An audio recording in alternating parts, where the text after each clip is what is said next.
Alright, now this is gonna be day 2 of the Project Panther. And, last time we just took a quick look at the roster and just who I'm going to be looking at for the next couple years. There's a lot of unknown names out there, but it's okay. But now I've been thinking about it a little bit today, and I was like, what am I going to do? And what better way is there than to just straight up watch the team? So I just purchased the NFL Premium app, whatever it's called, and I am going to take a look at my boys, the Panthers, going at it. And look at this. This is so glorious, isn't it? The Panthers won the toss, and we have this guy, Frank Reich. Now, 33. This guy is going to be our man. This is how we're going to roll it out here. Now, obviously, I can't roll any more of this thing out here, because if I do that, I'm going to get I'm going to get killed by the NFL app. So, likely, I'm either going to just have a few highlights, or just a general summary of what I thought about the game. Okay, so by the time of this recording, it's probably been around 4 months since I've started any of the stuff in this Panthers series, mostly because I've been so busy with all my school stuff. But now that I have finally some downtime, I guess I wanted to revisit this so I can get through all of the games that the Panthers play and kind of give, I guess, my thoughts. So the first game that I obviously watched is the Falcons versus Panthers. It was an interesting game. I don't know what else to say. I did happen to know the score because I bought the NFL premium thing so that I could see all the games. So I know who wins. It's the Falcons. It is what it is. The referees got paid off. Yeah, screw the Falcons, bro. Panthers should have obviously taken this one. It's just, the commissioner just doesn't want the Panthers to win. It is what it is. So anyways, this was some stuff about the game that I've kind of wrote down on this document. So to start the game, a little sick, but the defense gets a 3-and-out.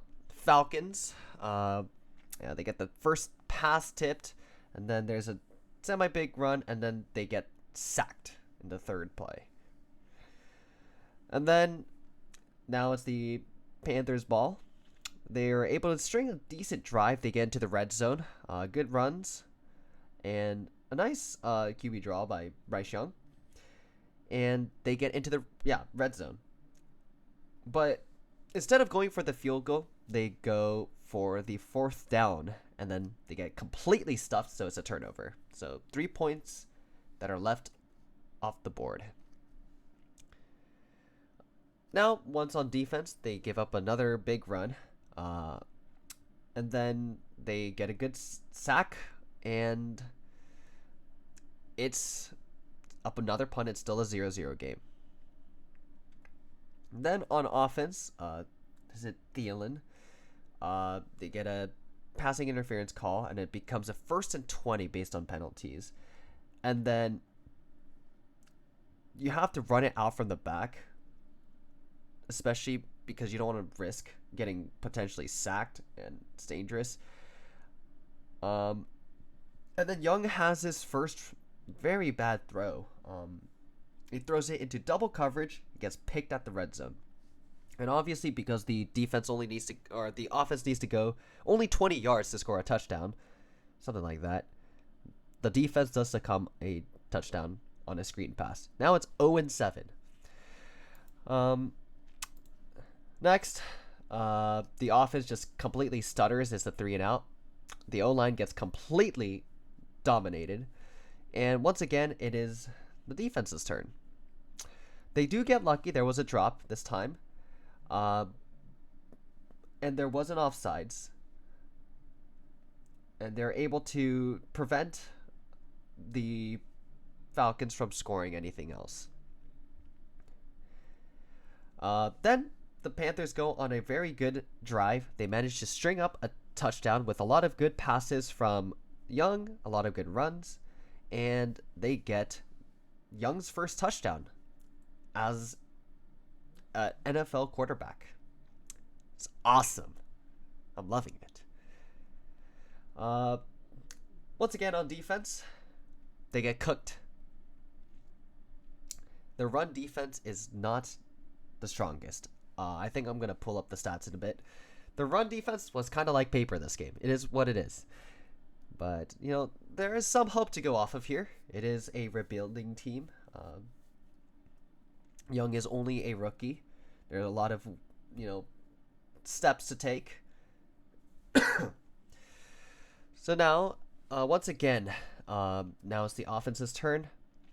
It feels like Young just misses a couple throws. I haven't actually watched the all 95. There's this thing on NFL where you can just see the whole field from an analytical view. Rather than seeing it from the TV camera view, you can see it from the side, and that's what I see QB school and these other analysts always use. So I probably have to watch that to see what's going on, or maybe I just beg or purchase that Patreon from QB school so that I can see what's going on, because it's not like I'm an NFL expert or anything like that. Then defense, once again, there's a sack, punt, whatever, and now it is in the third. Bryce checks down. He runs for there's a run for a first down, another check down, and then a run for the first by Young. Actually, the Panthers running backs did a pretty dang good job this game. Hubbard went for 6.7 yards per carry. Sanders went for an average of 4 yards per carry. That's pretty good. And now, going back, it's still on this drive, they get a field goal, so it's now 10-7 Panthers. So all up until this point, Panthers are doing okay. They're, they haven't been perfect. It's Bryce Young's first game of the season, and now they're up. It's, I think, the third quarter, and they're up by a field goal. Granted, it's not that much, but it's still something. And the defense now forces a 3-and-out. And in the next drive, there's another big mistake by Young. He throws another pick. And because it's within field goal range, it's a bad turnover once again. They do force a field goal. They manage to, make it a 3-and-out. Technically, well, it's not necessarily a 3-and-out because they don't punt it. But, they give up a field goal. Unlucky. So now it's 10-10. And then there's a great run by, I think, Chuba Hubbard. It's a really, really good run. And then there's a fumble. A really bad fumble by Miles Sanders. So he does average quite a lot of yards, but he did have this costly fumble. And, the story of this game now is, the Panthers aren't really able to get anything together, and the run defense gets completely cooked. It is barbecue chicken. There's another touchdown for the Falcons, and then the offense punts it, and then there's another big run, and then the most absurd thing that I've ever seen happens. The guy he picks it up, and then he just runs backwards for some reason, and he just gets tackled at the 2-yard line for what reason? And then the offense, they can't get anything together. They punt it, and then the Falcons have a super short field, and then I just see, who was this guy, number 8? Kyle Pitts just uninstalls 2 defenders. He uses some Matrix-like garbage, and he just sauces them. It's unbelievable. And, it's another touchdown. It's basically over. It's a 2-score game plus, and yeah, basically it's just garbage time from this point. Yeah, it's just whatever happens doesn't matter. So that was kind of the story of this game. Panthers started out okay, then just completely collapsed with some really boneheaded mistakes, some bad turnovers for sure. So now, how did they do? Bryce Young, two interceptions, 24-38 for 146 yards. First game as a rookie, while yes, like you can say like it's not a very good game, like I think the leap from a college level quarterback to a professional level quarterback is astronomically large. Quarterback is one of the hardest positions to play, and it does take time to adjust because these players in the NFL, even if you don't know their name, they're so fast. These guys are so fast. They play this game at such a high level. Every one of them were like college stars to get into the NFL. So it's going to take some time to adjust, and the only way you adjust is to really just keep on doing reps and reps and reps. Um, Now, once again, I didn't analyze this, whatever is happening for, like, I'm not going to pretend like I am a expert at the game because I'm really not. I'm just supporting the Panthers as a person that's fairly new to football and trying to understand the game. Let's see if I pull up a couple more stats. Yeah, so Young, QB rating is a 48. It's not good. It's not good. We hopefully will get much improvement. The rushing on Carolina, I think, is their strength. I think they did a pretty good job with the run game. Sanders did have that turnover, but Hubbard and they did pretty good yards per average. Then receiving, a couple targets, just that some of them just were flown over their head because either Bryce was targeted or he just didn't see them. On the flip side, Atlanta had 5 yards per carry. The player, what's his name? Number 25, Mr. Tyler here, averaged 5 yards per carry, and he scored 2 touchdowns. I think it's pronounced Bijan or whatever. That's what he said on like some YouTube video. Bijan, yeah, something like that. Averaged 5.6 yards per carry. The only negative yards on the stat sheet is when Ritter got sacked. I think he lost 1 yard. So pretty much, they feasted when it came to the run game. Kyle Pitts took some ankles with him on route to getting that touchdown drive. He averaged 22 yards a catch, only caught 2. Robinson got a couple checkdowns. He did get some, or Bijan or whatever. And then, on the other side, the defense, Jesse Bates, 2 interceptions. He read Bryce Young like a book. On the Panthers defense, there were 4 sacks recorded. I wonder if I'm reading this wrong. Yeah. There were, Derek Brown leading in 8 tackles. Good job by him. And there weren't any interceptions, but they did force. I don't know if they actually made them turn it over. I'm pretty sure it's just. Did they? Oh, maybe I'm wrong. But either way, this was a semi-frustrating game to watch at certain times, especially because of, they were up at one point. They were up. And then in just the fourth quarter, they gave up 2 touchdowns. It's pretty tough. Anyways, I guess a couple thoughts on the game. It's very clear that they're rebuilding. It is what it is. I'm sure there's going to be a lot of mistakes. But I'm hoping that, this game shows that there is at least a little bit of hope. Obviously, knowing the record of the Panthers living in 2024 and now that it's the off season does not help the fact that I know that these guys are not going to do well. But that's just like the quick recap. I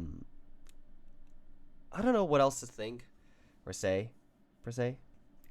I think for sure, though, they need to be able to improve on their run defense. So probably getting personnel for that or developing their players is going to be really key. Okay, I guess this will be, the final part of this video. I decided to go and watch the QB school. I might get a Patreon thing so that I can watch the other ones that don't have Bryce Young on it. But just to recap, I went through his week 1 analysis on Bryce Young, and I mean, it doesn't really focus on like the line. It obviously doesn't focus on the defense, but it does focus on the quarterback, which is the most important position. So with that being said, these are like the few things that he noted. The first interception from Bryce Young, he just calls it like learning on the fly. Bryce Young does hesitate a little bit on that throw, and he's a little slow. But it's one of those things where like, okay, he's a rookie quarterback. These things are just gonna happen because you're learning, right? Almost no quarterback comes into this league and is an immediate superstar. Like, that's extremely, extremely rare. He's just going to have to learn these things. He's going to learn that he's got to throw that thing without hesitation if he wants to make that throw. Otherwise, it's going to be picked off or not a thing that he can do. Couple things that he's also noted is that Young could do a little bit more with this creation. Like, I think I should have probably watched his draft video, or if he has one. But it seems that one of Young's like touted abilities is like just to run around and to just make plays when there's nothing. And he didn't necessarily say too much of that in this game. Granted, he's a rookie and, the coach situation and whatever. It's another thing. There were a couple good throws there. There was a good quick throw to Thielen. There was a, pretty good bomb that he actually threw. There was this one play where he just hurls it over. And, the receiver that he's throwing to literally just stops. Like, it's a deep bomb, and the receiver slows down while he's running. And he even, like, almost pauses for a second, and, like, it's just a couple yards overthrown. And, if you're just an observer, you're like, what the heck is this throw? Like, come on, you gotta hit that. But if you look at the replay and the all 22 and whatever, the guy slows down. So it's not actually Young's fault. Like, this was a good throw. This is something that JT O'Sullivan notes. There are a couple snaps. I guess I'll put up the images for all of the things I'm talking about. There was a good throw. I think it was a 3rd and 10, and the guy basically kind of stops a little too early, and then he comes back for the catch. And it's a dart by Young, but he's just short because the guy doesn't run far back enough. And with the time that he has and the route that he runs, he could have easily just gone a yard further and then cut back and then gotten that first down, but he just completely missed it. So either it's a wide receiver deficiency or it's a deficiency on the coach and his play design. What else? No, good touchdown throw. He did have that. I think is it? I think it's Thielen. But basically, there was this one play where like Thielen was open, and then he just like had a hissy fit, and then JTO was like, "Bro, this absolute rascal! Like, stop your complaining." That was pretty funny. Bryce Young did have one overthrow, like a legitimate overthrow. Like, he's in the end zone, and then he misses the guy like in the middle. Like, it's just a complete overthrow. Like that, there's no excuse for that. He's just got to hit it, and hopefully he'll improve on that aspect. A lot of quarterbacks, when they start out, stuff happens. Hopefully he becomes more consistent. If that's Mahomes, that's a dime every single time. Yeah, obviously Mahomes is a very high bar, but you get what I mean. There is a time when he does get sacked. It's a one-on-one route, and Sullivan basically says that it's not necessarily Bryce's fault. Like, it's just not the greatest routes, and there are some people that weren't running full speed, and people weren't really open. And yeah, he just gets sacked because of it. Ultimately, I do think that some of the personnel decisions a little weird. It is something that Sullivan notes. So that is, just some aspects on the play design. I obviously don't know anything about like linemen. I don't watch them every snap. And honestly, if I did, like, that would take hours and hours and hours upon learning. I'm sure there's going to be some resources somewhere, but at least for now, the primary focus will be to just look at how they play, just take some notes on their game, and then just have a couple film breakdowns on the quarterback. Maybe I'll do a couple on the defense every so often. Just like see what I get from the resources out there, just so that I can like kind of learn a little bit more about the team and then make more rational comments about whatever is going on. So yeah, this kind of covers the QB school segment on the Carolina Panthers for Week 1. So yeah, that's pretty much wraps up all of the things that happened in Week 1, the games, the QB analysis from the QB school. Big shout out to JT O'Sullivan. His channel is amazing if you're actually trying to learn about the game. And yeah, that's pretty much settles everything. We'll hopefully watch the rest of the games throughout however long. Hopefully not, and hopefully it doesn't. Yeah, I'll be able to finish it in time. And yeah, I do plan on getting a Patreon from JT O'Sullivan so that I can have more of an objective and knowledgeable review of how Bryce Young plays, because he is my franchise quarterback. And so, on to Game 2. We have played the New Orleans Saints. And so now that's going to be a really fun thing. Anyways, if you enjoyed this content, just please hit like, maybe hit the sub button, and I'll see you guys for next time. Goodbye.